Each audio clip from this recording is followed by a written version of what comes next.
Se déanana sanna gramachcha a bhílagus sa sáid le Ballyboden Na Fianna a bhuaigh chola an náidearnach gáú ar bhain agus tu me chu son. Tá hí le bleléige Hugh Sullivan an Coolbáire agus bhín trúr sa lína lá chola gimmert nó páirteach a gábhíil san éideag na bhúdar go déarnach. Shane Clayton sné captain na léniuh, las Mugasúd captain Entra Peter Healy agus an chiaadharún san Páwarn ó Chiarí stig Eric Lehan son.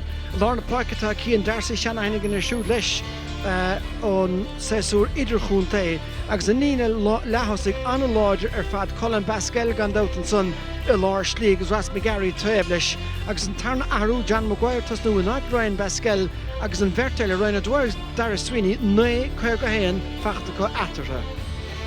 Maidir leis Na Fianna, well, dúad a sunna chiilm chud na croca gan náidearg agus chunig an lugan chianna chun páirce tróna. A rís taí ag Coolbáire na fórn le Blacklia David O'Hanlon gan dát Johnny Cooper Shanahan siúd an son an lán cholaí. Seans go bheith Adam Rafter a bheith go fáidir Dara Sweeney tríomh nuascar a Ballyboden Na Fianna agus bhí áras a bheith ón Merchant ach tá se Olive agus chuinse chun páirce. Se James Dornan captain an Lárna Páirce se siúd a fuair pointe an bhua sa lechanis agus a measta dos a bed na bech an nahanna chian ar na heimnacha seo ach bhfuil sé Brian O'Leary in príomh nuascar a fuair 3-2 an chiadla i gcuine Ballyboden Na Fianna. Conor McHugh sin te na harú bhfuil go leis céal tá sé siúta tasnú an cílinn Sexton Maríon an náidearnach fuair sé chead a faointe lásan agus tá 3 chúil ag Sean Caffrey sa bheachtas go dtí seo. Ryan a hen na sin sin gach le canis Ryan dó dianta ge ach mar idir rimtá sé grána go maithnis an bháisteach á séad agus á scóba ó heb na láimh deise trasna na páirce agus beag an chóir sa chéada ag gas Na Fianna agus tá na buicmhóra agus na himimeóirí ar fadanis idir bhainisteoirí agus scandát na mehil bhainisteochta Oliver Derry ar múl chur ar chúsaíocht tá chluthe canis Go-Ahead Blackley in isirtí tosta hinsa an fód go díal penny dear from eolat a máisteach an náidir leis a bell mar sin.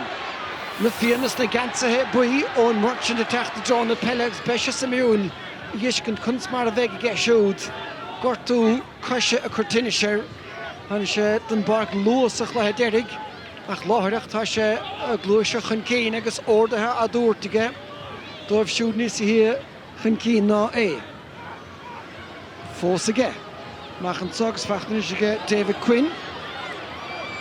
Díireach a John Chúilige siúd ach council methe ar chléig sa fórílige. Sillar an Chilgwil Ballyboden Na Fianna sí siar an sin a fág a beag an spósos cór an stú a fór an fear seo annach chuid den lír i gcuine cilfa chud na croci so ba sé simúla bhfuil siad chun duine ag na chur i Django a leis an tamar fad. Se David Quinn ráchúil agus pointe ó chicéirice a tháinig ceannas de cúil. Shane Clayton is captain Ballyboden Na Fianna feartha ann le tamil agus seo Dara Sweeney gur an mún beag dá ahar. Nis an chumar Shane Clayton go sé gorta insa ní rah aon teanga bháil mór ann péislí a hitse. Teanna na hoscailte bhfuil a chorastó an sin agus mór an cáún taide mar rud go bhfuil sé sin a chorastó. Nis mar sin se chun Brian Babbitt chun cíann sa fachtanis an sáige Alex Gavin. Eile a bhfuil taí ar fanna an na síintear le Blackley aige. Mar sin haine agus a chúrum hainer na bhfuil Johnny Cooper ar Ras McGarry Bótaí cé bhfuil siad tamlón na chéile a láthar na huaire agus dóilm go bheith Cooper a bheith go feirde McGarry a chun de bhthol atá an féilinsa. Fachtanis again lá tosaí Ryan Dwyer ó gáin na chaile tá take chun cíle bliana ró an nuas. Dis roicansa ar na cúlaí ach tá san leis lecht go leor an chiaadíocht go Ballyboden Na Fianna ar fóraí. Ach tá 5 níos mó ná sin ag Ballyboden Na Fianna tá Shane Clayton fós sínta an sin tá duine ag na chuir ar cúnamh deis tá sé a bunk. Se níl sé a chumpóir tá sin na hasamh cearcailóireach é ina stac agus an chuis níl seans na rást go méid ar a chumasúd leanún tear a háláineach tá siad leistigh níos Na Fianna deisinsa ar scór agus lena chetóig bhfuil an council chur a hair se dras náin tá chiad scór mar sin agus é fachtaige Brian O'Leary. Yeah, the leabhar Kieran Kilkenny for Brian O'Leary ag tús an cléach, Branware and Tivlin an shot, Shane Clayton kun an parka ágal tavis chid a cúpla nómaid, captain na fórna or dimror Selina Long cool agus is mór an callum te sin do Ballyboden na Fianna. Sja, an a chaliúntar fad cinnte agus istechana áta Ryan Baines. Mar sinna beirgeach gáile astrachtúrú dhéanamh ar an cosanta chum eile héine eile. Nis mar sin Ryan O'Dwyer, mar a chéintseh tosnathe tamálón gúil ach fachtan sáinis ag Madden agus tá Gareth sa bharsan. Bút istechan san na pléascan na techt ach bhí san ábhar ard an sunna ag Conor Early. Yeah, tá siad a brise tríd an lína sin rééisúnta bog an sin tá lábhard an sin an cinna ceart an réitor. Timp le bhuinéil an sin agus beidir leisans tí go muid an stúan seo tá an grí ina aig an seo so bhuiil sé chun Sjans go ben Noel McGovern na chéile an kick séir bes siúd a bhúil an chéad sleap an son a chéile córacha seachúnis Dara Sweeney aig an chúil agus tá son leis anna chailtar fad go má chlé. Yeah, droch éirt an sin aige cé go bhfuil a lán gáir na aimse aige. Sean ré tuairnis arán son le Deirdre Hanlon fannacht le siúd. Bhí fear séir ar a déobh hawl. Ach sin réitóir an réitóir agus ná daoine garúdar. Tom Gray a ahar seo Jimmy ar rinne do bhunathirí an chumann seo Na Fianna agus tá siad a ceiliúr a 16 bliain ar a bhód nuidir chuig a cúig a bunaíoch an cumann. Nis sin ceann san áda amach a réiste dul sa chansan san Berta Ballyboden na Fianna agus an brise fachta ag Sweeney-inis. Ísisiil talabhí mar imireoir, dachar go leor Dulling lech leis agus a rééis mar dúir cumann tá siad a gháid tríthe réasúnta fristan sa doras iad ar deireadh hir go chailíseach mátá. Yeah, bhí cúpla coscéine man sin is dócha ó Colin Basquel tá mé ceappas atá sé go maith an sin an áte dhéanamh an gramú mí clistean sin ó McGovern an dara kick séir bhfuil géilte gur tí bhí siad a cúpla nómaid ní mór de bheith córamach an isis ba an réiteoireach cumad súil Nis hallófa na bheith dacreacht ag Sweeney leis an íireachta. Cúpla trí goitige ach bhí sé a chaithúlacht pescéile. Yeah, cé go rá David Hanlon an a happy leis an kick amach sin nuair atá muil ar an kick amach tá sé chur cruthú feibanna de féin an níte den an kick amach féin a bóchant anna glúis trasin na park an seo acu. Se Johnny Cooper hís fúnin sa Ross McGarry i ddíireach nach idir agus den eile is na cúlais na fiachra pat sa stóilm mar sin íochail curtha ar ó Hanlon dul fada agus gafa anada go dain féin hósta ar fad sa trí an lá sin pastas cosisiige Ciarán Redden for eile bhfuil taige ar chósaí le Blaclia isteach an tugadí McEwen-ish. Brian O'Leary agus tá sé tris gháil trastan na parca beicnú trúr meolta ag siúd Conor Early-ish ní sé sin má go leor achá beag is léir go sé deacan ar bónach mead fu a hénig agus dul pléidir sin gáí. Yeah, Beidir 5 eile na féin an sin níach bursatíh stiidir sin bhí gachtainna tíh hir an líró agus do bhór sin ní mór an leabhar ag an fearr leis an líró so do bhíar a seansa ghlacha. Kickálta amach go dascadí James Halmanson se chun McGarry. An trosa gan éonraíonn de Cooper ach tá McGarry a dul trastan na parca. Cooper fanta leistigh tá sé Dara Sweeney fé láthir. Tóca ge Pascal pasáilta anna dheas agus se chuin Sweeney-inis. A bhí a láthir a litir canan do chluithe canis chun an gáil an teachnaí McCarran. Siar a rís go dtí McGarry. Chus céim anna dheas leataíomh agus a rís tá na himireoirí techt ar na gúilíonn san Pascal an báta sa colm leis an scór. Yeah, sin a rás ó Colin Basquel tá siad ag Garrett tríd chusantóirí na Fianna go an siimplí an sin anna rúthar anna chréic anna obair an Berta go mar Gary Basquel thar an trasnan. Se mar sin héanana cardío go siúdanis cimát a níos ísle an trosa Brian O'Leary mar spruch agus dhéon O'Leary arás agus sellh a bhuachtain den trosan. Bhuail agus imig agus tá sé mé hénis chofad le James Dornaige. Aber spáisian san na cúlathh nach lena bhar. Ceann san mátá ábhar lag mar iireacht agus fágann sé Hugh O'Sullivan a techt amach inis. Technúir le telecom a sethe. Nis stechan sá agus bhil gafisteach sa chléicin san begáín beag Saint James Doran Dian na Kalaisha ach Brian Babbitt agus tá an tarna duine as an lína lán chúil gortathe.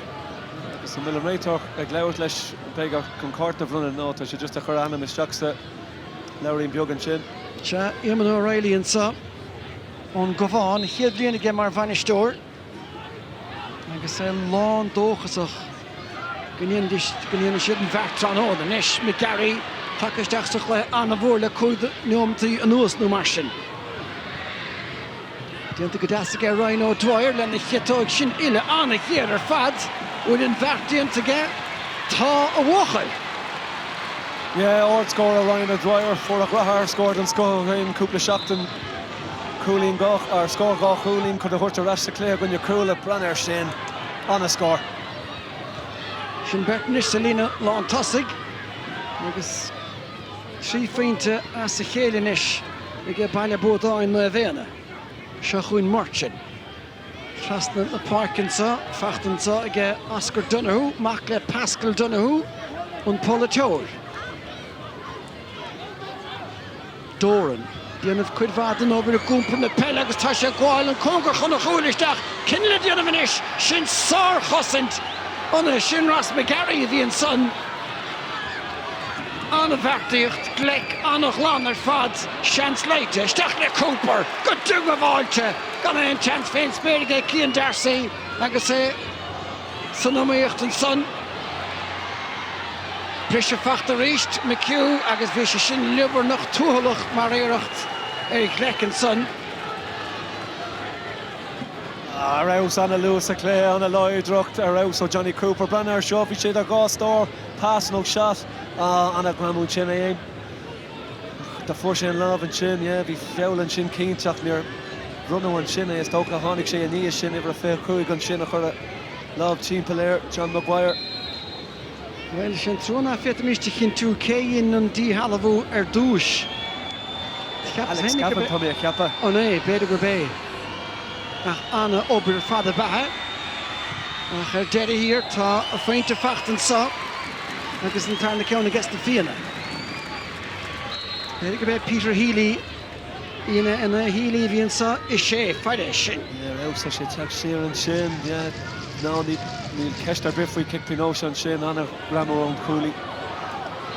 Sin fear éontrama mar a dúr tanna na chuman nuamh éana a bhain cluthe canis na hÉireann sa grád idir bheannach amach. Sé blianain agus de bhfuil cíl chumín chiaí orthan lá chéana. McGarry a ríist. Cinnte an téas breúla das de tasa istig. Ach tá nach lúisteacht de hir agus nach chéin in sunnistig Dakar again éana cosanta don an lecha Cian Darcy inis. Trasta go dtí Maguire.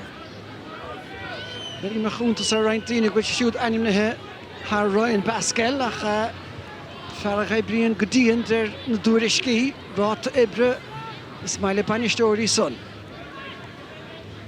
Tá síige a ríist. Ryan O'Dwyer mar a dúr tanna a mó ru timppla na háite ír chapta an leiclí a faoi fethe cúpla bliana hen. Mas mud an stúnis má sim le túr fé an dá féinte. Sian sagadí Peter Healy. Mar sin an chéad bhauta sellibh an áiríide gohfuil na fórna dul ó thaobh taobh na páirce. Decreachtaí agus caiisiad bheith cáiréiseach a preban na pelle. Tá Warren fear gníomh go le. Bascal inis, Warren na díreach bear na goscailta ach tá Adam Rafter cumad súil ar sin. Mar sin saoil san áil a díreach an ligge a aimimsú. Well, bhí leabhar ann ige McGarry ach tá mún na cosanta a seasamh an áid go dtí seo. Stechan sa a ríist agus an iirecht san leabh locálta agus bhfuil dan an cosantóirnún fearlár páirce le dalamh an son dar a Sweeney ach tá na chonairt níomh sin sian sahanis Grí Madden. Beag Na Fianna anna hásta má thugann siad na cosaléotha ón tréimh se brú seo tá an son le Ryan O'Dwyer. Ag Ballyboden na Fianna an hásta má aim sin siad scór gandát. James Madden. Fer a bhí thar lear le 6 bliana gimmert le Brisbane Lions. Cai gúil an féile chunis nómbat nó beidir gá nómbat. Ach gan facta a bhara chlár a scór. Cé thuaigh fé, Colin Pascal beidir ní hé. Wel big ardú manamon do in eigen an sa, go háirid is Na Fianna, mar a déirim munning éilin siad scór. Dara Sweeney. Nis a ríist an chos an town agus pechord nó a múhaig ní hé mart an town ach Oscar Donoghue. I dírig dí halafú dhéanamh agus astrú seileibh ach tá ag Ballyboden na Fianna i gcónaí trasgaí James Halnan is. Ó dwyer Lastig da, las móga bhí Colin Pascal. Aber chrúig déanam sanna sig Cillian Daly, Pascal agus an bhlocáil ag Owen Martin agus tá sí cimíáta stig. Well, nar a himmiúil mar raibh se pelle í sin. Sin a raibh bhí gá bloc an sin, Sean Caffrey Lewis an immert an sin agus Owen Martin tá mé a ceapas a dara dul séas. Anna obair ó héh cosint ó Na Fianna an sin a bhfuil siad an anmar éag nach cruthú. Ní muna go dúgur séile bhuathe neafaiseach go leor an san nach slachtathe Lorna Park ag Conor Early. Lewis Sean Caffrey and son Jahar le Leah. If we can cúiú creibh idir le Blackley and son a go have a tower seachún Merchanish. Think mín goléir an luas a haig an versa go háidir Lorna Park a suas. Stachaí Conor McHugh. Da bhí brise an seo ar lína ar an chuige méid an seo, so tá mé a ceapa go maiid kicks ar a dul a drá Na Fianna. Se dírig flairtaí a rúmpáisteach samach an kickin son bhfuil sé sin búirte go crainn tá. Pointe ag Kieran Redden ach an bhaintáiste sic ó lucha bhain lei sin. Agus tuisgur an bhaintáiste go bhí si den an rud éige nach cruú anna obair ó Redden an sin. Conor McHugh buinteach freisin sa glúiseach dan a scór an sin agus ar a chuoineann tuir an maid a bhíon. Anna obair an sin, Martin na teach tras bhíar chun an blocáil ar aus. Ceanna le búirtin sanna agus díantar austra fad aige Adam Rafter, Nish Martian, tá siad chuún bouta bhain eile James Doran. A take isteach sa spás, hí na cúla feidir Sean Caffrey, Doran bechearcimbeach scóran sa rá cheann in achar 10 secondú Martian. Anna ordum anna dúirt tú le linn an treibh a bhí an líra ag Ballyboden na Fianna an sin, nuair a bhuail siad an líród, ní amháin gur tháinig siad amach leis, tá gá scór tar éis aimsiú acu inis, anna bhreagra Na Fianna an sin. Well, bhí son ar aus ar fad. Nis an fel bút macraíon de bheile. An brise tóca agus Na Fianna bouta a bhain eile. Mar ach pleiste go bhíh túsan chláin na hamánathe fós sa chórach choirí ile éireann.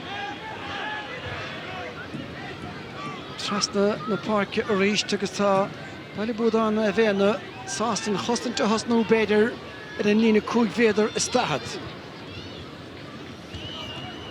Marchan ríist na túirt ordathe de David Quinn. Cór leis a dóibh líne agus tá Madden fé bhrúan saige.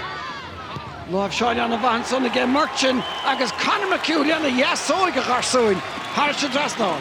Ach anna glúiseacht an sin. Brenna ar David Quinn sa glúiseacht an seo. Tagad sé trasna chun blocaí anamh ribh an pás sin.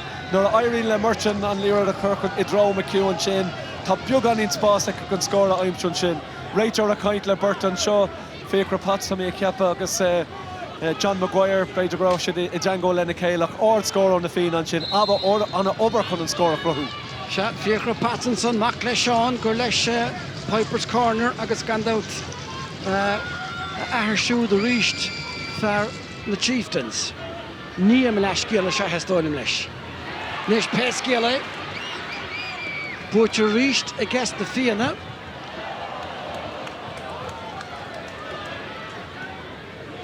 Quinn. Dúirig Barna a chaimsiú. Stachan sogadí Brian O'Leary atá ciúin le cúpla neomha ta nuas. Redden cínte an spás leistigh agus tá sé búirte leistigh an son fé bhrú ceartaige Sean Caffrey. Sin ar aus an sin ó Caffrey tháinig sé an tíbheile an cúil an sin. Brenner an pass an seo agus just tháinig sé faoin idir sung sa grim a bhór sé an sin agus Caffrey a dul chun talamh an sin. Chance Brian O'Leary ag immer go hanwad na Fianna Lillian and Caidlan and Shaw and Barna sin a méadú piece of Bugni Sella. Tá Guitíh here dómh caiisiigh na chance na Glacu was a crow. Chance man seo. Seanna cheacmach an dacreacht den néchar an sunnige agus Níl. Sin seo anna séimhse fad. Inis cheir faointe sa chéile fachta I gceist na Fianna. She'd feel really kick him back. Nach ein nuas ge redden. Ní bhain sannacha tócansa ge James Doran. Dúirigh Bob O'Volan son Gos an Tóir agus winning counts an Leisburt to go Crean. Tá go dain an brata gádacha stig. Sin a raus, tá anna bhrúachar Hugh Sullivan an gicamach an sin, búta Kieran Redden an sin chun é a chur a dro Doran. Bhí sé dul clé yes ach ní ra aon ceist cáthart ará sé chun an líorachar ar an trasna. Tá cúpla puinte fachta gen versa in is an captain. Maar dúirfar chuilfar fuair sé an peinte a bhuaigan cluthe an nádéarnach agus an dála chéanna gona chiicim Ballyboden. Nis marstí freagra tastáil Ballyboden Na Fianna. Buirteach a láirslí idir teachta Ryan O'Dwyer ach na bhíon Ferlar Park Conor Early a leanúid na himar a siar. Ó dú beag menaman eile don na Fianna. Tá mé ceappa go an pass beag an inig slú an sin de Ballyboden Na Fianna chamáid siad an líor agus cáil siad an chance cool ach go roiile na Fianna rís.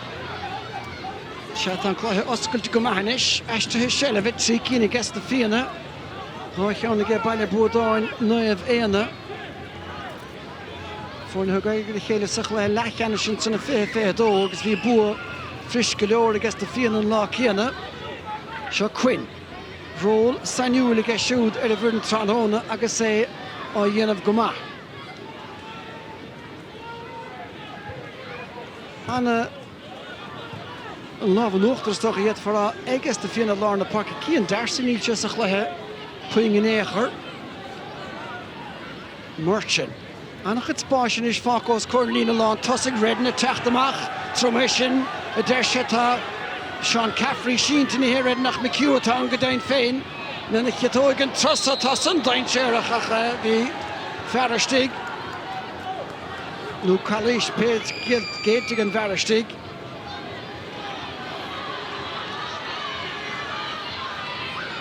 Nis sin naoú neomad a scóráil Ballyboden Na Fianna go dearnach. Chá neomad díag. Seolta stechansa agus bhiltá an sin Colin Bascale dul stechansa nach tucha chun talún. Adam ar after strachas an tám sin. Ní á leis fór sé a lábhar an líor cearca lára go mé ceappa go sé strachas písa beagró. Dul don réitor. Seans tábhart é seo de Dara Sweeney mar a dúirt tú an sin é nóid dé go fór siad scór so tábhart go anseog sin ceann seo. Ceacach sé seo fris go leor da agus tá an bhartíontaige mar sin trí faointe idir na fórne fé láthair. Shaky nas a céile duna Fianna is freagra sin ó Ballyboden Na Fianna mar a dormar an Guitíh hir duna Fianna ba siad sás leis an bailach bhfuil siad a dul faoi láthair. Well, chuinnig raibh 16 de faointí les paráige Ballyboden Na Fianna ar na Fianna sa chéad bhóta. Ceann san níos anna chóngracht an daobh líon ar raibh teanga bháil an sunnige John Maguire. Is dóilm go raibh ach mé hang anas ar a Muirlína. Cinna mí ceart ó Muirlína an sin cínte fór chuir sé lábhar a líor tugann sé líor a reist a Ballyboden Na Fianna. Se chuidan slúin sa híos fúin agus tá slú anna bhrá láthair a chur son an núil don Muirlína.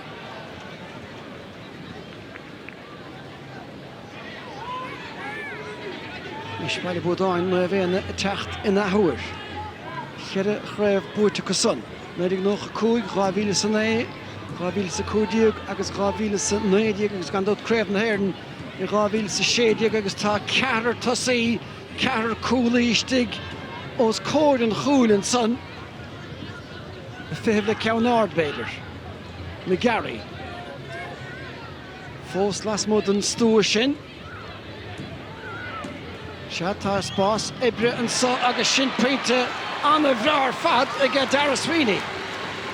Rose, tá na Phoenix sí siar písa tá sé de gúsáid an gcuí ó héh an cosan tá sé de sí siar agus do bhhair sin tá roint spás beidir trucha cúig dahad méid amach an cúil. Tá Ballyboden Na Fianna tar éis cúpla seans a cruthú an sin a rís scór maith ó Dara Sweeney an sin Tá si de sí ro fad a sir am hormse. Se trí cín fachta geisiúd in ispaníon chéad ceann an imirt. Mar sin ní mór an éagartá a dtír na fór na seo. Johnny Cooper. Baiste bhuachil tá luas má fósaige. Pascal a dtír go chuirtá bhaile ach sóg sa traum agus bhil leistigh den stúr a had néidir anna heléir. Yeah, Druckin an sin o Callum Pascal, hí Johnny Cooper rihas bóthir an sin.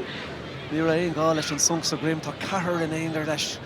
Cléitach siad rud éigen difriúil dhéanamh leis an cinine sin agus beidir an arú sellabh aimsiú ach anna rúthar ó Johnny Cooper. Las mo den stúr a had méidir, dul mór an. Mar sin Conor McHugh. Yn ffeilish yn chytóige chud a bheras tá sé búir de bra áirdige cuma anna bha ar a gceann sanach ábhar ar hebh na láimh deise agus ar fóraíd. Leis an gríomh hir dobleach tú a ggéire tar a difriúil le Conor McHugh an sin. Ní seansan nach rathú cá sí cúpla de scóir sin a aimsiú. Sin le buachtant, diantaige Alex Gavin. Nus mar sin ábhar spáisian sa a lár slí i gce Healy. Dulchan cín má diantaige an fear lár parca cían Darcy méhisteach mar lán ta síonis agus tá Cillian Deely sé sé leanún tisteachan son. Ísil Darcy ach ar fáil de Ross McGarry. Mar sin Ryan O'Dwyer ar éist.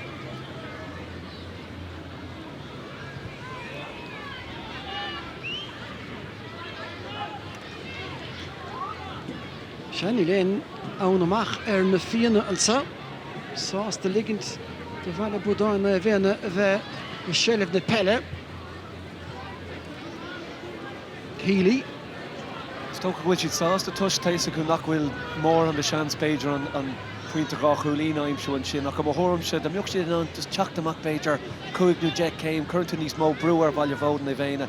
Tá sé ro éas go dómh tá siad sás de dul saolas an eol agus tá beic a teach an taon lína nábí ro ord nábí a teach amach có fridir a bhfuil sibh.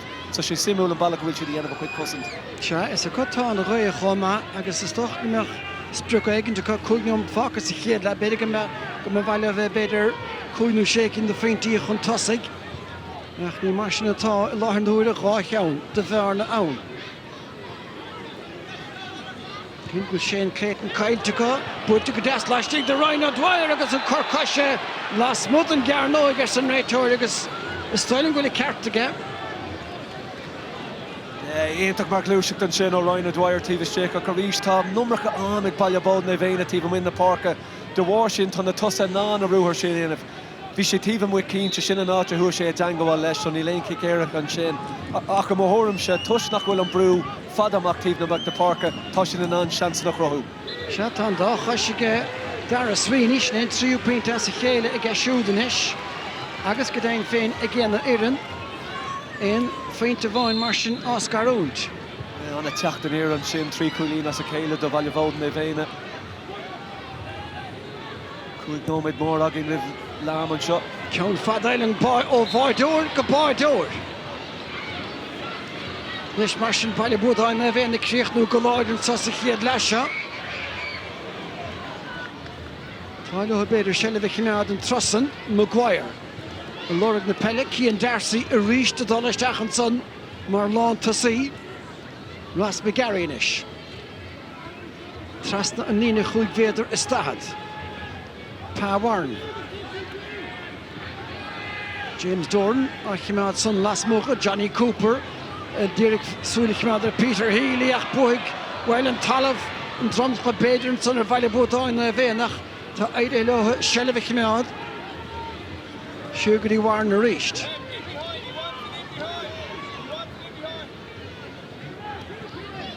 Sínum de dis focus a chiad le. Pascal take leistigh an son. Agus de bhí strac an son bhí an réiteoir búilte ar a láthir agus kick sé ar géilte gas Na Fianna. Well, má sé McGovern a bhí winter cleis tá tá leis nach bhfuil cárta brunta ar an trá seo. Bugalóir is sé mthorm se ach bhí sé ddíach os cóir an réiteach ní le mumlan cínte go Fecca tú kicks here brunt an Tom ar fad an count sin. Tá trícinn de faointí feachtaige Dara Sweeney os na kickan na saoire agus ag Tom Gray ará leis na cúlathe a bheith beagán níos a chuirí mí beidir. Nuair go deisna á bhálaigh an bhersa an chitó go ríist an trosa bhfuil sé las munú leistigh den gúile ar fóríl. Druchéirt an sin, cínta tá an bhaon an sin up tú ceaptaigh mo sin an sin an count sin a aimsú. An a bhrúin an gic amach an seo. Nis mar sin an Ardenson na Redden, Dris den úsach an Brisherson búte ag a Ballyboden agus se chuing éis níisiad. Ross McGarry. A hosting an glúiseach droine ó léirí a chuiristeachir amach leis an gúil báid agus líonse bhil ní raibh sé sin róhlachtfar. Á bhíon beag den ná leis na Fianna an son. De Jan Brian O'Leary intagwahan sin biogan in de sunk just hánig sé trasar ar an tam ceart ar McGarry chun é churas Jack sa scamble seachas ar an trasnan. Níomad gúile níos agus pe méid ama a chuirigh an réiteoir leis an duch an níomad an sa. Frí fé bhrú an sonnacha mé amach ar se dóibh líne. Níomad a bháin a chuirigh an réiteoir leis an drucha. Tréf sí an uachtar ag an dá ar an sa chéad le. Tá an son le babar. Conor McHugh. Tas nó mar lán tasíoch tá sé take amach beagán inis. Is mar sin se chuún Madden. Lós ag an bhersan dáibh le dóigh chuin mátá gach beag cho tapig leis. Sian sa gan iscrí James Holland. Ábhar spáis ar a dóibhsa. Ní fearra Peter Healy a ghágfa ina róada. Tá gearra ann. Darcy a ríist méhisteach mar lán tasaí. At gilóir ní léana cheann náid chuiristeach acu. Beidir a gcuine na gaotha go meach san beagán deacair. Cinnte tá faoilech féine á léirú ge Ballyboden na Fianna. Nó dwair a ríist gur bas acha gáir an acha le cairn na mart dá ahir nóil an na mart fáca chomástáil me greibh bhuió. Mar sin bra stadéire ní charí géinge deulóha an bót a dernach a bhí tréimh se sele bheith marse againn ní bhd ar factá bhara agus gach seans gnídó siad an nómut an cútih gortathe má leanann siad mar seo. Agus dunnú bet sa tlú a faoiligh ar seoinis, cheapmar go raibh dead a dianta leis an sórtsa a gluithe na peile se chun Darcynis. Fear údarrásach agus man raheisteach an tugadí Ryan Dwyer ríist na cúla inis bhfuil de géaldir kicks ar an bóta dernach an scíal céanna an trosa agus gach seans go mí cóthra méid an mise. Tá seanna glista ó Ballyboden na Fianna tá si de cumad an lír ó roéis go min na park a ní léon brú a teacht na Fianna tuigim céim fá bhfuil si de sí siar fécra pat bhfuil strachas an gansaí an sin a Ryan O'Dwyer tá sé dhéana an gara sin trasnéir drón gúil agus a cruthú na seansanna ó kicking na séir de Dara Sweeney ba chódón ceann seo aimsúach i mthórm se tuis nach bhfuil brú có fad amach na park tá sé ligand a Ballyboden na Fianna bheith i bhaimar an péil a bhaimar an cluthe. Se tá faointe fachtaige Dara Sweeney sin cheiricín as a chéala geisiút kicking na séir a bheith trí cíndíobh san ach fágan sé gofuil na fórne ar chótharaach a fágan na parkin sa tá sé fós isteala báistí ar fág Parnell gan éon rion de chúlan sa pointí ar fad tá 16 facht an taobh go Ballyboden na Fianna agus na Fianna an i líiste techt in dhéag na bóg rísa. Tá amach an dúach a fechan timppla go tapig, coman ru ag an feice agat. Ja, kommer er gal Ryan Baines in is Jack Salina Lawn Chúlan sin in de Ballyboden na Fianna an sin. Ibar 8 Sinéis toch einige sagte sé an kléiten nach éon sa chéad so tá sé siú dain. Sonnestig ach ní tónin go lénge eile tá den nó bertas na fórna bainistíocht a fós a trasnú na parke an sonna mó.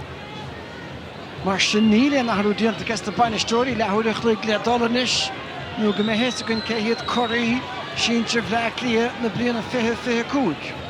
Fersa gimar go díal James Dorn.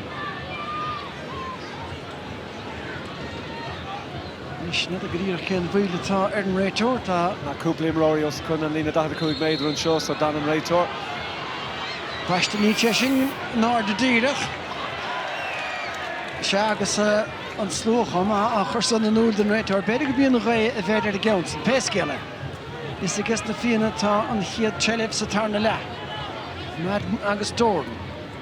Steach a láir slí cho fadla ón Martin. Léirí bogasteach a drón chúil rís tá trúr tosaí stig sa chearnóid bhór a gus na Fianna fé láthir. Ruthar a dhéanam gus Seán Caffrey ach an fel gafa trasta cho fadla cuinenis. Dírig an mún le cosanta san a hástáil. Gynta godas again McHugh. Over spáis again, well, tá sí fós again. Ach a dedi here, deblig an plúcha agus amach le Brian Bobbitt. Nis bhí curisteach an son agus is féile ha tacht lechiad slat suas fé an barc. Tóca ge Ryan O'Dwyer, trastan sagarí páwarnis. James Madden, Johnny Cooper a ríist a Ross McGarry mar a bhí dús an chiad lethe. Colin Baskellinis. Fiachar Pats came out soon here ar siúd. Congracht an Dave Líne. Steach a láir slí, nis nadra me sé ráite leis de Fianna an chosanta hasnú begáí sa hí amach. An chóir chuihin is gan láta ge Ballyboden na Fianna agus bhfuil chiad scór sa tarna le fachta ge Alex Gavin. Yeah, gan ein button an sin o Alex Gavin I tacht tríd le beag an in Lewis an sin, the hitch Dave Quinn agus ní rasha an an, tacht rasha ar chosa. Ach bhí sé fós in ein an sin ní ra mór an cúna vega chun stoppa chur le Alex Gavin an tam sin. Kick amach. So naon niom an díag den géad le a scóráil na Fianna go deireanach James Doran. Counson Búte agus sa ríist. Curisteach a gceann tapig agus túfar an felsin lechiad méadar chun tosa go dtí lína cúig méadar is stahat. Well, Conor McHugh nadar hiic sé greibh de méadar eile nó mar sin braunt gan réiteoir ach péisceile na Fianna chun deirig an sa.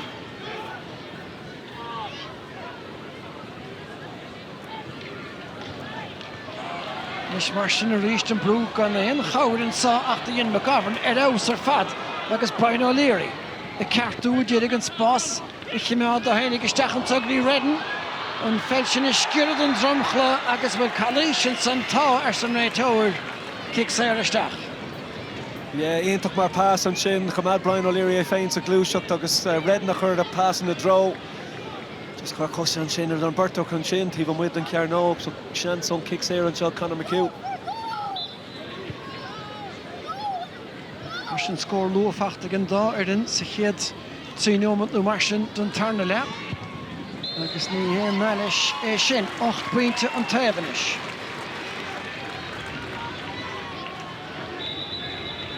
Nis tá ahrú a dhéanamh ige Tom Gray an sa. Agus Vinnie Flynn, teachtasteach an áid Cillian Deely.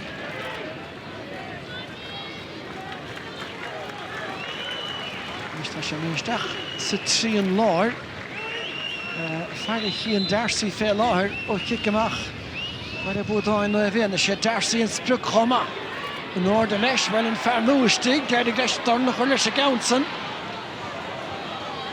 Nis bhfuil Calation san leis tá ar san réiteoir tóca go tapig. Nis. Cadú trí féidir déag go thuirta mí ach níanamh an támachá tethe agus an cinenne déanta an réiteoir in kick sé ar thugant ó náid chéana. Páwarnis. Colin Baskel me heisteach an aice an chúil. An cimeád Shellive. James Madden a teachtasteach ón Clíháin an son ach a ríist. Íchil curtha ára dul siar agus tá sé fachtain is go Peter Healy. Kieran Redden an son os cóir Alex Gavin. Ryan O'Dwyer ach lágíireacht carta se an Counson agus ceann ar fóríl. Na brenn sé ró compórta go ghlach an iirecht an sin, ceann eile ar fóríl an cathú ceann chur ar fóríl le Ballyboden na Fianna. Owen Murchin. Fihiblesh and Roher. Oscar Donoghue, Catchistach Larsley Reached. Niall McGovern. Through Selina Lachul. Knetal Gadastlin the Khele. Onder Paul Hanschli, Shachun Patsenish. Redden Ishmistach, Rimmel the Carnoige. David Quinn. Nishmarshin Barn, Aunach Potun Life Shawl and Son, Tokage Healy. Agus er Vrihun C, Ballyboden Ireland Na Fianna, a raw fight and Moose I get Brian Babbitt, Tashamestach, Hunkina the Bellinish, Achtan Fel Burtistach, Ord Yesh. But Hans Untergeshin. Oh, Hans Unterger, Gert on Shin, Babbitt a Honig, Treedmar, Train on Shin, Ní Mordo just on task Gert the Horton Tom Shin, Kinnamy Gert, Truckdown or 4 Elo, Colin Pascal. Kickamach on a vab, Brian O'Leary's initial Ballyboden na Fianna, Tommy Agrahe, Ta O'Sullivan a Dulshire, Visha Takamach and Kickamach, Caffrey, Rishta, Botun Life Shaw, the Garabach, Shachun Quinn, agus a block all the stig, in a Leanans and Son, agus James Madden, Hun Slachtegen a Churr Chursin is the Ballyboden na Fianna, a Machansa, agus a Wailing Pauta a Warnella, Ryan Baines. Hier Tansle Kart Chool and Son. Dolchan Keena na bhar dianta ge Bain, Shachun Colin Baskelinish. Fiblesh Ingrek agus e Tóca go díolige. Adam Rafter Currach o hagestach Larsley Dorner East. A Shas of Gallagher Top Pontashta Horton Sagan Retor. The Ballyboden na Fianna. Yeah, Neil Mumlan Keinter were quick sir of run on Shin. Imohorum Shaglock Colin Pascal on it. Shanton Shaw Branner a Shaw Quinn. This salmon cool boy and now Husson Tor on a Havel con a lyric Madam Mackin Shin. Neil Lane with me Kertla Shin. Ton Love Trastner. No, it's Kinna Bioge Shin and Mahorum Sean Rain Tour. Stonium Grevin Pontashta who to get Rimishin the Rodegant. Penny, Tan Clahataka in a Vaganish. Stonium Thiluhud and Tarna Lasha. Dara Sweeney, agus tá tríú chéadicína go sa fachtaige atá anna bógar fad sa bhéad scuiltead cóngracht an gúl. Yeah, tá siad anna himplí dónúir tá siad cóg geard an cúil is a bhfuil sé lena hiireachtaí sin, cé có canúnach a déiteach an blach sin ar an lína bheith do Ballyboden na Fianna. Ach le sin ráte an cé dór a bhrisí tríd an lína chróisiad rud éigen. Ach an a ragró Ballyboden agus go mór Colin Pascal an bailach a chamáin sé chun cían an sin. Iman O'Reilly an son tantu den durig meach cúil táchtach sa chléthe seo. Tá trí chúl díag fachta an taobhacha sa bheachtas go dtí seo. Well, bhí sé sin annach ráma túil ar fad an son. Again, bhar a tháinig chun páirce Vinnie Flynn.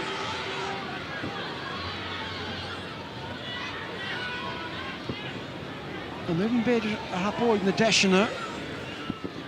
Tríd is tríd níos fearna an Dromhaile. Críoch nóig an uachtar tá san sin plíocha mar cheoraach ach seo chuin ar éisnis. Dara Sweeney, Catty Sugarly McGarry again. Schleona Chun Tallow and Agus Stachan Son. Lesh Na Fianna, Agus Besha Dorner East. Sar, Chlaha Yimmertigan Versa. Hashada Habda Hage, Femarna Bedish down the Necher. Stachel Larsley. Nishmarshin, Anna Yasser Fad Fevru again after. Cooper and Ish. Tasha Shoot Lesh Fevru. Agus Kridach Korkosha Fe Shoot and Son Tonre Toderalish. Loch Leish Tach the Stach. Yeah, tá mé captain nuair a thuaise chun talamh sin na bhór sé buile naig an sin agus beidir gúil sé chur éic ar an muir fórna sin teachtasteach cúna a horsta Johnny Cooper an sin ach anna immarteo doran an sin na teachtamachchas an sin Johnny Cooper dul isteach sin lec an seo na brúna sin talamh tá le ceafgaid Peter Healy beidir in a glún an na láb an sin bhuiile óir beidir míá leis. Well, fear cruaige sé hé seo, ní chuige le héad sin asta beag ná mór. Dorn Marsin chun sin a chuirsa túlar is agus O'Leary bhí sí tóca agus úpathe in éanach luiseach do bháin an sonnaige. Pas chuir a bheras ach tá chaléistíant an son páta bháin eile. Deis sé gas na Fianna ar chothar amú. Yeah, anna chasan sin a Brian O'Leary dul isteach sa tringáil an sin Alex Gavin níl mór an mí cheart an sin. Beidir Peter Healy isteach as písa.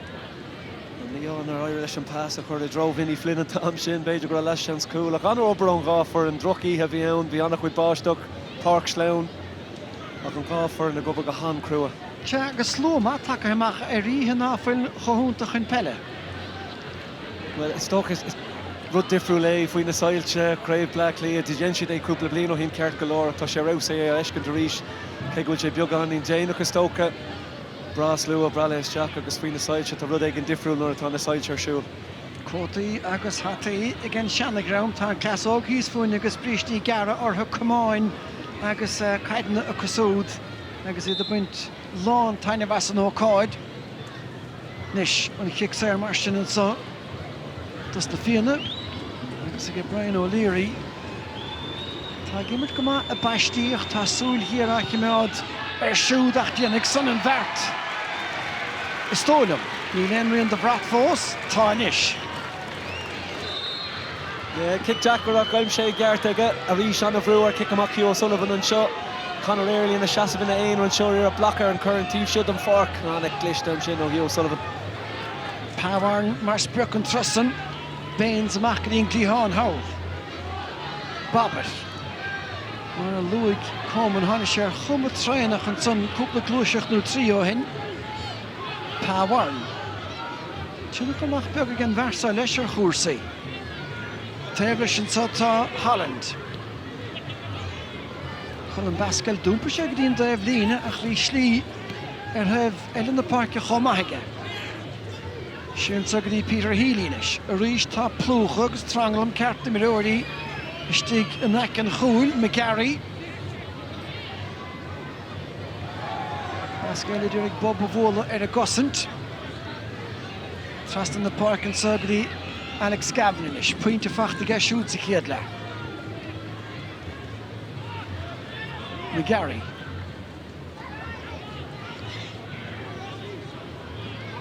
Owen Martin, díirich ar faointe an stú an son, tá sé déanamh tiúnla chun an son ar a chéile córic. Pávarn inis.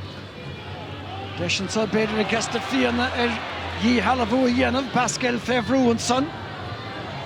Ach annach lister fad, déanta go díalaige. Tar má fachtar Oscar Donoghue. Cháinne mu dí caite an sa tarna le. Córam ag lethám, córam a láthar na huaire. Ryan O'Dwyer. Mar sin an dá in na clúile sin stíl imre a bhí sa chéad lecha. McGarry inis bíonn sé seo pridúla gcónaí. Sweeney. Is tá Gavin ón daobh hawl se chuing inise agus geisiúd beidir ar díreach a dhéanamh. Siogri Healy, dírig an dá feinte gáilt agus cuma anna bha ar fad ar sin ó Peter Healy.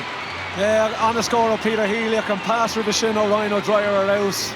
Lig sé ar go se chun seans féin a ghlacha cústa brog ó Healy har an trasnan. Scór mór do Ballyboden i bhéin an sin.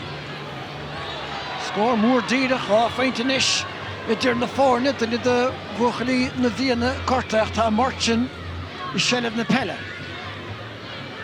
Chúig raibh búte gasta Fianna, chábhíle sa héan go dearnach bhí trícin sa chéile búte fé an drásan na cá ach sa bhás a chó hin. Deacrachtaíonn san ige Caffrey agus an neart fisiciúil atá gasta Fianna a cabhrú inis leo, Pávarn. Suir sin na parca fachta ga bhar ní bhíonn éinge an éon réir don ar a réint sé sellh. Caithe flehartínis. Then it is the Shannon Doody at a brin Fendrasa. Madden. A reached and will you the Himmerha, trust in the park and Sugri, Alex Gavin. Nashtig Dorrain a Chapfa. Ryan O'Dwyer a reach to Kraus Bosch and Son a Hound the free tee. Nahiha again Ryan O'Dwyer. Tá sé lánach do Ballyboden i bhéine chuir sé ceann ar fóríil sa céad le an sin ach tá sé gobar go han crua chrutha sé an scór de Peter Healy agus do taréis a scór féin a aimimsú an trá sin a dara chuúlín ar an íthach lánach do Ballyboden i bhéine faoi láthair.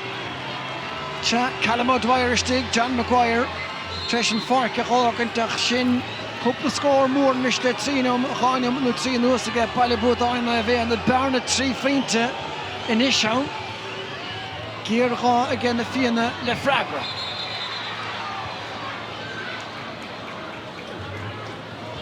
Misha, we're in return to Garev on Mark Token son again, James Doran. Orange Kale, we're seeing a door shake, Captain Gosh, and Quaig, they're in Bertaku. Van Hain, Eren Turimlat. Washington Keelan Sexton, a Prapoil on the Hole, agus Sean Caffrey, they go Fogan, to Hedron Darlene. Bruin son, Orha, Achta, Aganishiko, and Taharu son again of agus Keelan Sexton, Farron Chlár Martian, Far Hilverde Ivracoin, Tossi Anna Chomasach.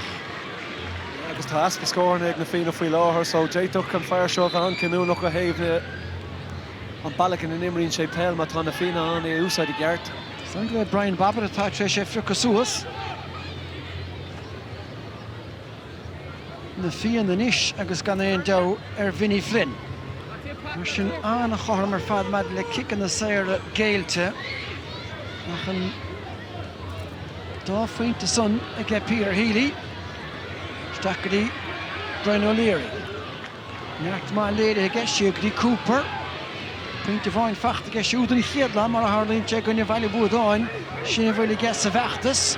Nes mar sin passáta go dtíach McHugh an congur chuna chúrla ag siúd. Febrú stúra go críneige. Well, honach mar Ballyboden na bhéine úsáid an tíobsead an forcan scór na cruthús a céad le rísele na Fianna áspáint an seo anna happin in a láb an sin ó early go maith McHugh chun an scór a aimimsú agus an bhris an kick amach feite nó Neil. Cocker Nash so ag Ballyboden na bhéan an isis mar sin an cluthe in ár de dhéine a láthar na huaire. Ryan O'Dwyer a ríis tá siad a scaoile leis dul an ada suas féin barc. Cossa Iadruma an son ag Ballyboden na bhéan a bascail in isis ag an chúl chur fad a fingin roi dhéaniger an bheachta dhéanamh agus tá san diantaige. Yeah, sin ar ús ó Colin Bascail, Branner an Bruin seo tacht on na Fianna agus fós éire leis an scór a aimimsú. Burt a géir a bloc a aimimsú anna obró Doran an sin nach ar ús ó Bascail chun na scór féin a aimimsú an tam sin. Trí cín a ríistá. Tar na scór aige Colin Bascail. Johnny Cooper ar an Dave Howell an son ar agul gomach sé tá stáile an gúil báirde ach tá cuin buinte amach aige. Steach an son is grí Vinnie Flynn. Trasta Green Davesa, Oscar Donoghue. McHugh agus a déanamh ruthir go rialtas tig Babbitt atá leanna úntaach a láthar nuair se chun Dolan. Anna fas ar fad steach go O'Leary inis. Aber spáis diantaige Peter Healy a dtíach teach suas tá sin ord. Níl bhfuil ige níl. Anna glúiseach Ceirte go a bhríon tháinig sé amach chun tapí an sin, chaise anna tapí Peter Healy tí férdó ach dair leis ar míá leis go chuir sé ar fóríil an sin. Dara Kennedy mar sin teachtasteach an Niall McGovern. Rá nómatíú go bheag nó bhór le dálan sa agus tá trí cín de féintí á scarúint I láthar na huaire.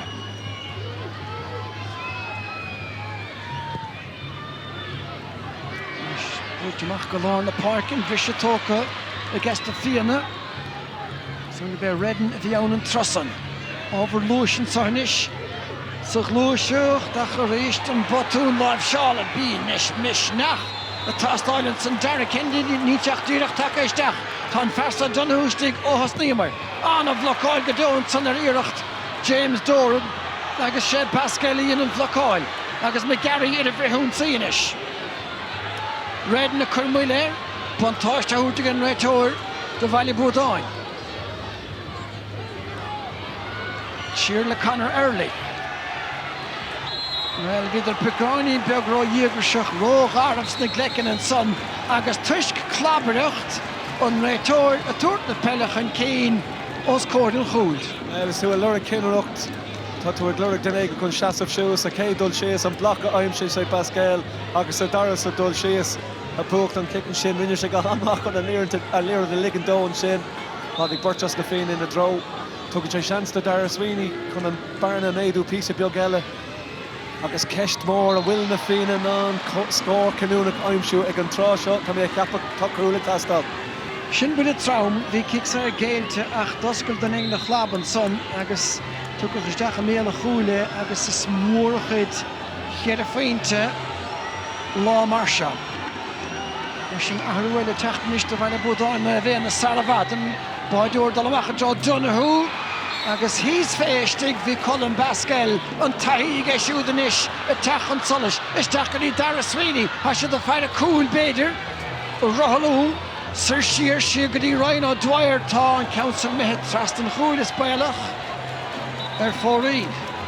Yeah, Beidir cinna mí ceart an sin bhí seantar an scór thug sé an pass tíbhis seachas Beidir é a chur an trastan ar íthar cosú le nocht. Tá na cúlíní go tábhatas a bhfuil aon cúil agus le Ballyboden é bhéna chud céim fáin nach fanan tú leis. Seacir Kennedy stigan ish. Na Fianna tá tríchla has a chéile búte le pointecha. Sach le cearú cena si gona chicken bhaile mona bhíidir éon féinte díag chun derig 7-8 seach sa tarna le. Ach tá eile héad céanna de heachta níor a testáil an ocht. Diarmaid Clerkin is tígan áid David Quinnan ish. Nainúmat atá fáca ar a glog. I chiad scór eile a hauláfa testáilt os na Fianna. Bhainisteoir an son Tom Gray, i bhíonna bhainisteoir vinúr agus ar an frí fehe blacklí sin annach bháil ar fadan son lap bháinnig Brian O'Leary ar a bell is tacaní McHugh ach bhí aglar agus sleann ógse bhí sé begáinín máil a casa ní hógfa aire an bheirtíanta Brian Bobbitt. Trastan na Parkinson, Grí McGarry. Steach a lár slí, se chun Kennedy inis, na cosach for seáil to geisiúd, ní an pasúntach, búirt ar náisi gas na Fianna. Siúcha fada nish, an sa le Adam Rafter. Johnny Cooper, pantáiste áhút, ní dónn gur thug sin chic séir an sanach, tá Sullivan is chónúachbar, agus tá na mitíní choflach go sé dachar gréimich mead ar a bell. Peter Healy inis. Bascal ar éist, áard chluimar a geisiút sa tarna le, is dacharí Ryan O'Dwyer, agus tá Darcy ar aigen chúil agus é rate. Is dach sa chúnig ag cían Darcy, hí an glúiseachtan chópaintála sa bháiste. Yeah, rás ó Ballyboden é bhéin an sin, gachúir a bhfuil leis tá sin ar glúr agréigen. Pascal sa cédul sias, O'Dwyer sa daradul sias, agus Darcy orachar sa línta an da Ballyboden é bhéin an é sin, bhuiile marfa na mocha an sin. An a chúil ó Ballyboden é bhéin, an bhfuil freagraigh na Fianna. Well, baiacra hálú gomech, an darna get James Madden. Siar an sá leis na Fianna. Bhuiile mór grí búirt an sanna get Cian Darcy fear chahar le stráin. Na Fianna, de chiachna sé go díal ar fada chafan méid sin rá, a chamachan is le fiachra pats. Tá 7 númatacha. James Dorn. A me géan nachrú ar a gur chuiginis. Inge bhainna taistig ar aigen chúil, fé láthir acha, a chamóthir glíháin an sa, se chun Keelan Sexton, an chiad bhóta gé Shelib na Pelle. Búirt amach an sa, agus bhí mia, well, tá an táile chomá Conor McHugh, Cimiad Shelibh, scór éigen na tastáil ar aigen chúil inis tá san cúntúrach go leor. Hugh O'Sullivan nish ar léimteisteach sa gleic an son. Tá sé mithe chun talú nach ní síimiis an réitóir, éí hálaigh an sonnasteig. Idir bútáin na bhéana a teacht amach an sonis. Kieran Kennedy. Dacrachtaí ge Conor Early, Cimiad leis. Steach a lár slí McGarry. Trastan na Parky gdí Ryan O'Dwyer. Tá rian an irse go láidir. Go chéine hadianta ge Ballyboden na bhéana na Tróna. Gavin inis. Owen Martin, nach de tefah chúilda ach caithfeadh na Fianna dul ar thóir Shelibh níos díag sí ná sá mar ná foileann clog mar chara acu. 16 de faointí idir na fórne. Agus níl sa tarna le ach 3 de faointí gas na Fianna. Sigadí Peter Healy inis.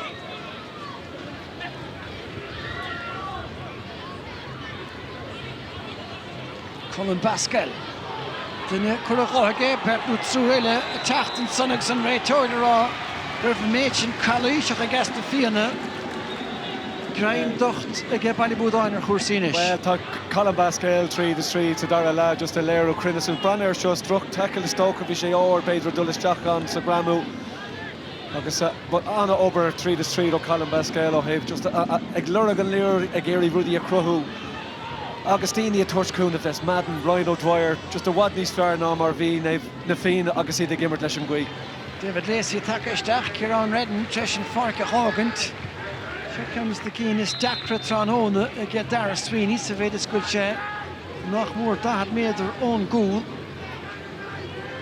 Achtan away, then the ground, Agus near Horgan and Dakra to get, Agus Ta unwrapped Gentiga. Ochtu Coolin and Ocht Donna Crane on the kick in the Sarah, Anna Quid the kick in the Sarah, Gale taking the Fiann, Bader Larry Shin on Lewis and Crinnis, because Keiko Maz Stoke as well, Ballyboden and Vein and Gorawa, her Kupla Fiola Gale. Well, Ochgin the Fainty and Ishal, Clahevi, Changama, Erfag, Evad. Achastok Painter and score half Faintish for Peter Healy, could score Dierich and the Yowig and Son, Vrish Bader, Krihe, Na Fianna. Gan trachter Hoel Gian Darcy, agus Tasha the Tachter Ish Dara Sweeney, Tassel Meher Yesh, agus er for really get showed. Trino mot Gulle Falker.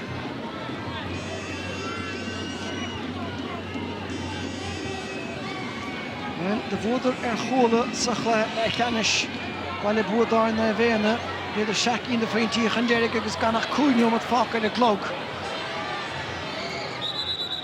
Dine a derden grauder aus nís luhes a vechtas, na fitches chomak ina an takas od an vechtas, ach tatas pantas moor tuk an uva gekomen. Yeah, keen to stoke of Adrian Glaham, vi dine a kesh to Milaine Rud, Akko Have Dulcun Kane, ak Lara sheets a Dara La Lloyd, up Gramu fresh and Branner Shin. Pascal, pas vachtge Ryan O'Dwyer, agus a reach to Dollestachan Zach vi son aus mar chossint, against the Fianna keg within Ferry in a mädchen, Sheente, agus troch or two jou roch she tarle do. Nish, tá carta tachten sa Ross McGarry. Vi sé crew a Dulles Jacks a Gramo and Shin, tá sé kon anna Machuris Jacks the nota an Laura and Raitor and Shin carta bui a stoka. Hiet carta Tranona.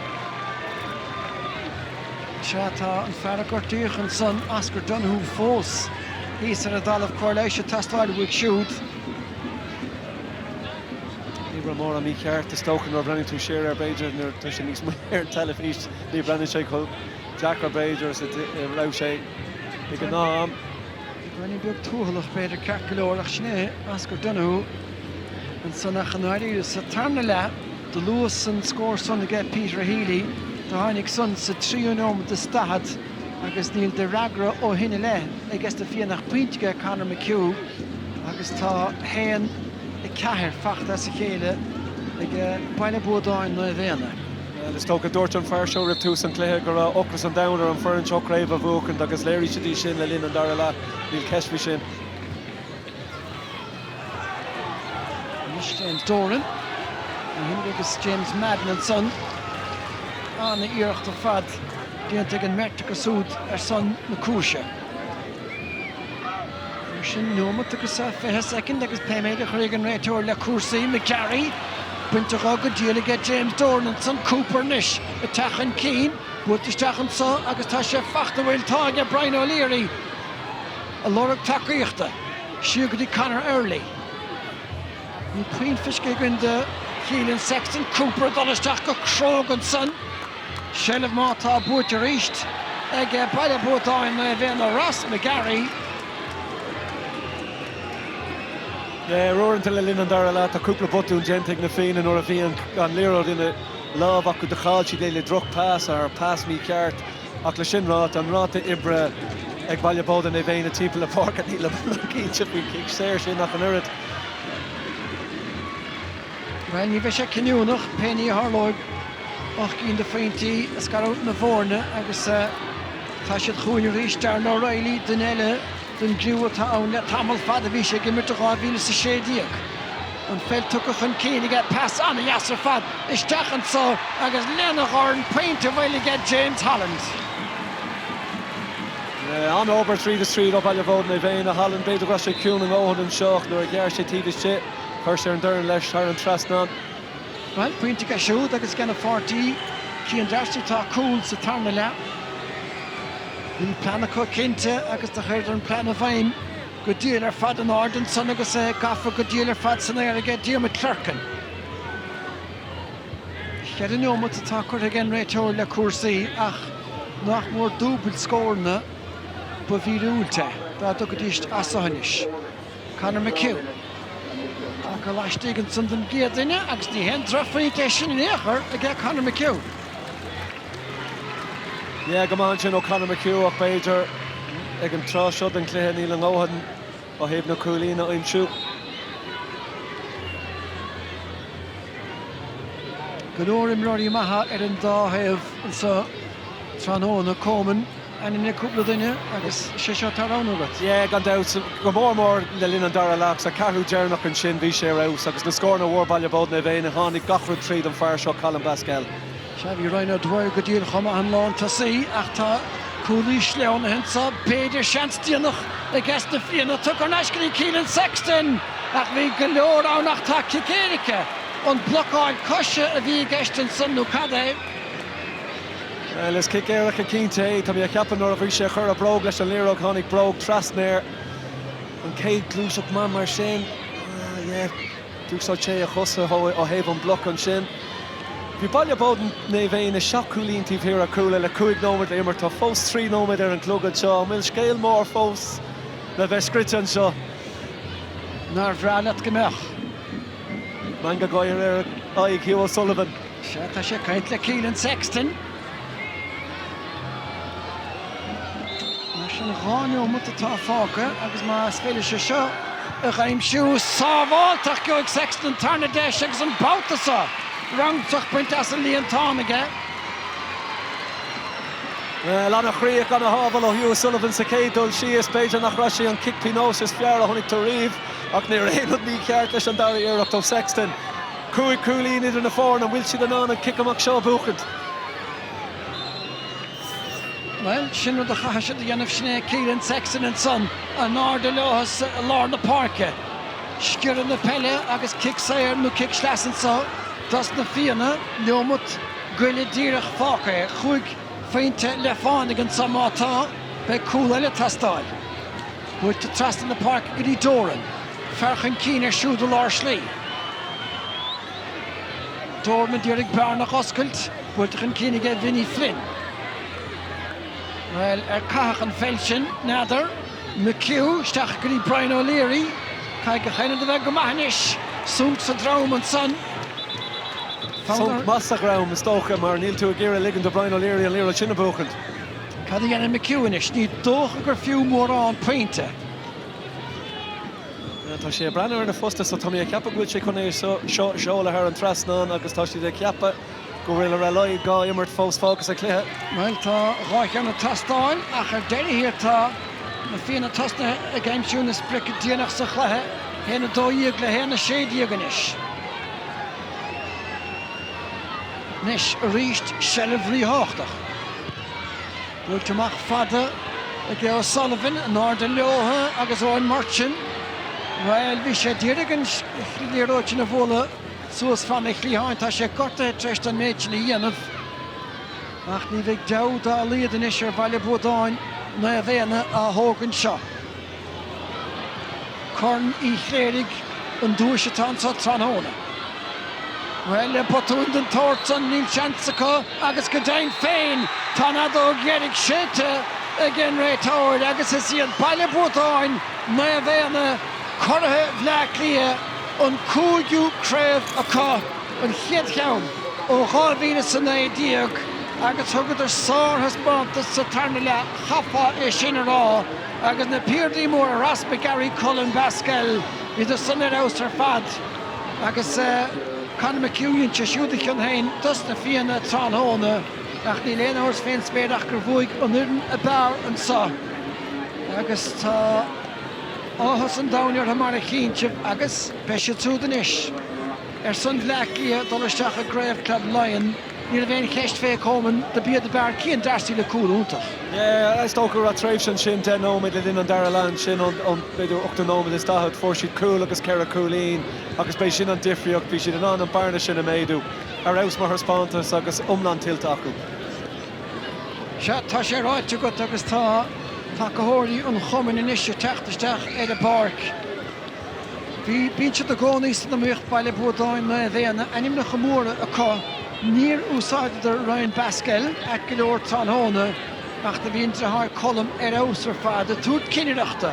I cineád seilbh nó bhí sanna tastáil a goscail bearnaí nó bhí san leis a tastáil agus bhí dar swinoí cochom a go háir sa chéad le ar na cican na séire agus sin fear ásáid go mór Ryan O'Dwyer if sé fiiciúr me seo gomsa caiimar agus anna hócalis. Bhí sé raibh le linn an craibh gomláán is tóca fuair sé cúpla cúla linn an craibh freisin bhí sé raibh átas spántas Conal Keane an sin freisin bhfuil bunteach agus sa fuair an banistíocht ar Ballyboden Na Fianna.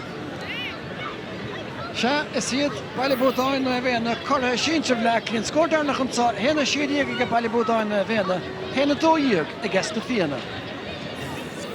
Agus tá leach na himara, Colm Pascal, tagach an Lartling. Colm, congratulations. I suppose you opened up that 9-point gap. It was much tighter towards the end, only 4, but worth every second.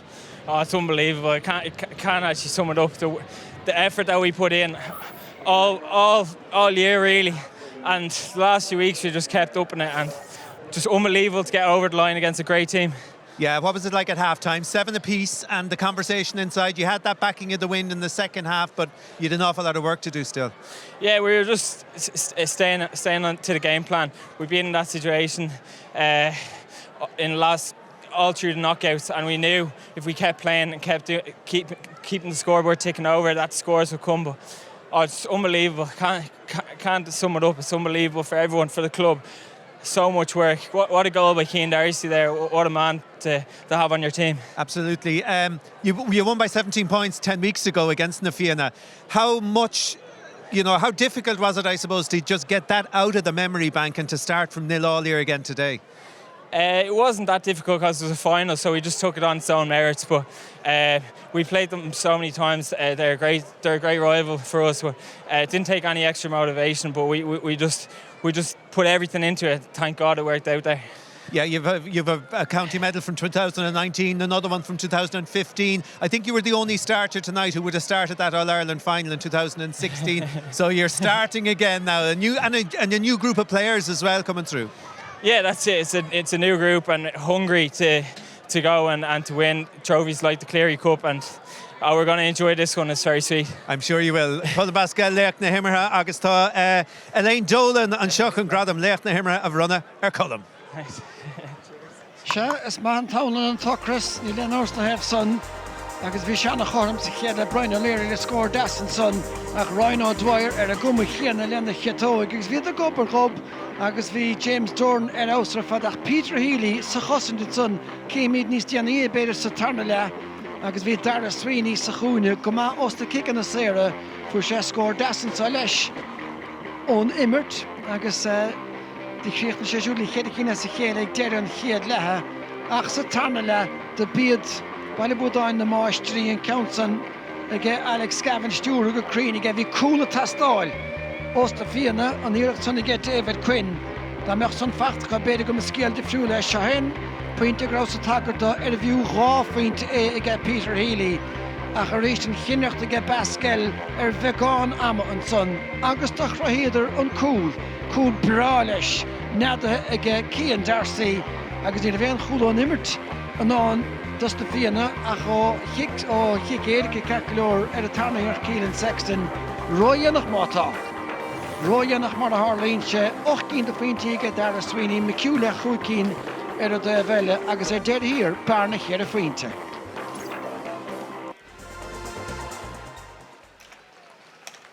Special thanks to the volunteers and staff members of Parnell Park who make our games competitions happen.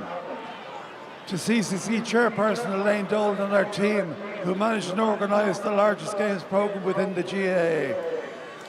To the members of all the Parnell Park games and management committees, to our groundsman Sean for his excellent preparation of the Parnell Park pitch, and lastly to our team of Parnell Park stewards and match day in all weathers such as tonight.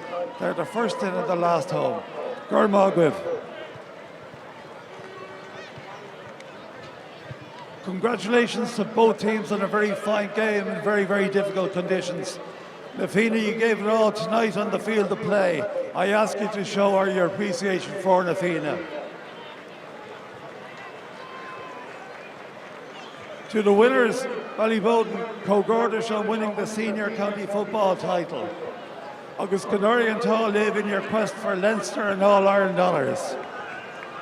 Agus are there is Privlo Dum, Curran Cleary, our runner, our captain, Shane Clayton, of Fuirin Ballyboden St Endas.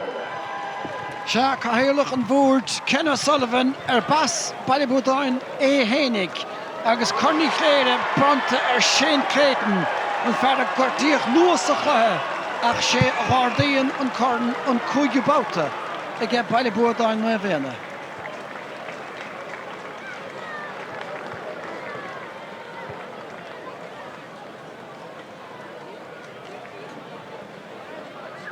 Where to begin? I think this is one of the most special groups we've ever been a part of, and the journey that we've been on together from the start of this year, even beyond this year, has been incredible. And not gonna lie, I didn't see much of that game today, but I would like to congratulate Na Fianna on a brilliant performance and one of our toughest games to date. And I'd like to give 3 cheers to Na Fianna. Hey, babe. Hey, babe. Right. No doubt you'll be back again.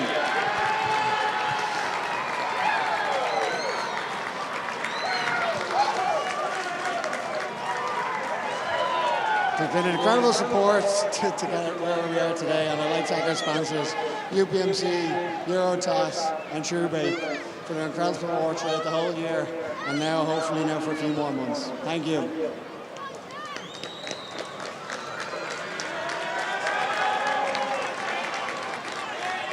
And to the football committee led by Donald Griffin, your support throughout the whole year, and whatever we asked for, we've been able to get.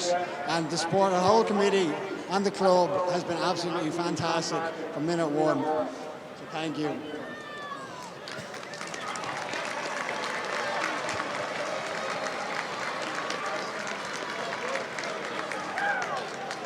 And to our whole management team, players, the journey that we've had this year has been absolutely one of the toughest things we've ever done, and we all have our own story of how we got here today from this year, previous years, but the one thing that we had is the most tight-knit group that we've ever been a part of, and honestly, I would have given me left leg for us to be standing here today.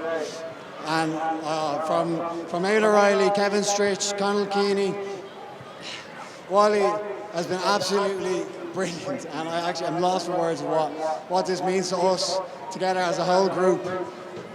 Has been absolutely ridiculous.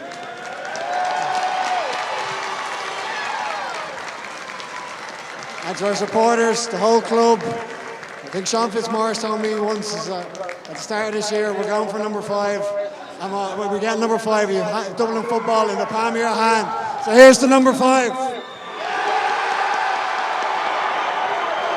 Ever a cúig an chuigú chréibh mar sin buaite ag Ballyboden Na Fianna an chéad ceannach ábhíle san 9 agus Shane Clayton fear ná rimar an irid san na nacht gorta treis díreach 3 nómata tá ceiliúra agus an ceiliúra sin faoi lán túil. Ciarán bhíidir anna bhá nach raibh agus go háirithe stocha nuair a bhuair cín darsaí an cúil sin bhí deire leis an cluiche sin mar Highland. Yeah, it's dog go raibh momentum glare ag Ballyboden gnéim sin an rá ébre bhí acu an seomra ina le bhí acu bhí na leithí Alex Gavin, James Madden, Colin Basquel, Cian Darcy, bhí na laid seo ag glúisiil le lús lástruach ar an léireáid bhí momentum na gléir acu ag náid an scóir sin ó Peter Healy is dog go raibh sin an puinte casa. Derek and Eag sin for Ryan O'Dwyer Cooley and Jazz agus bhí momentum gléireann sin agus bhí dar ladan scoigh Ryan O'Dwyer come on. Bhí Ryan O'Dwyer treis ceanna chaúint cúpla second river sin so léirigh sé is cuma like tá misnach ag na laid seo tá féin bhuiní ag na laid seo agus bhí ólas a cá faoi conas na canéalacha seo immer freisin na stolam. Is tóg agus an rud is táchtaí bhí ar a críicnú goláidir ag deir an cluthe na bhír an a hánagar an páirt agus mar luúg sé cléintin an sin bhí ar muíach ag tús na bliana agus bhí sin an sprochan sin agus an istá Éimeann le fair play maithú Éimeann. Tá Éimeann treéis takean leirling Éimeann, congratulations. You came in at the start of the year. I'm sure you were looking to get this far and to win the title. How do you feel at this stage now that you've done it? Listen, it's just sheer elation at the moment, you know. The work those men have put in behind me, and even tonight, like, it was absolutely superb. You know, we've a great club over there in Ballyboden, and we felt 6 years is a long time for us not to be competing. We had a couple of, you know, I suppose, hard losses over those 5 years since, or 6 years since. But the boys are determined this year to bring it on. And there's a load of work on in the background, the likes of Liam O'Dwyer, Ronan Cleary, these kind of lads. And then obviously the management teams of the seniors, the likes of Anthony, Kenny, you know, and even before that, Andy. There's still some of them lads knocking around. So there's a massive amount of work gone into this, and thankfully tonight now we're over the line. And in an evening with the conditions as they were, what was the winning and the losing of this game, do you think? But you know what? We went in at half-time and we were really happy to play a controlled football like we did in the first half. And get scores on the board as well. I think if you had offered us that before the game, we would have definitely taken it. And then in the second half, like some of the monumental efforts that men put in there was just off the charts. Peter Healy's 2-pointer at 9-all was massive, wasn't it? Like to have brazen enough to go for that one now, the way he went for it, technically excellently executed. So you have to give him that. And at the end of the day, it put us on a road to victory in the end. And obviously you saw the power run there at the end from Keane to get that goal. Superb. And Alex Gavin was absolutely superb, just driving us forward again and again. You dethroned Coola in the semi-final. You've taken that crown. Now you're on the road to Leinster, and who knows what will happen after that. You've a couple of weeks to reassess, I suppose, and get ready for the Wexford champions. But based on the fact that you've taken out the All-Ireland champions and that Ballyboden won the title in 2016, I mean, can you start to think big? An awful long way to go, of course, but I mean, is that the ambition now? We think about looking at 2 Wexford semi-finals tomorrow, and then we look at their final in a couple of weeks, because we have to go down to Wexford. You know, Wexford Park's not an easy place to go to any time, so we have to really prepare for that game. We've got hopefully 2 good looks at the opposition now, and we were just looking at that game the same way as we looked at every game along the way, including these men in the quarter-final. Okay, Gurmaga Damon, congratulations, Cóhardagus Slat. Lovely. Mahug so sinné mar sin, so hoog sé amar ha tachtisteach sa chléach nóir dhéana de raibh viadar go húntach ar fad Ballyboden Na Fianna. Is siad siúd curtha á clia don gúigu uair tránóna I hawa, bebi de ras le cléthe canis amóna I fáilí amórach.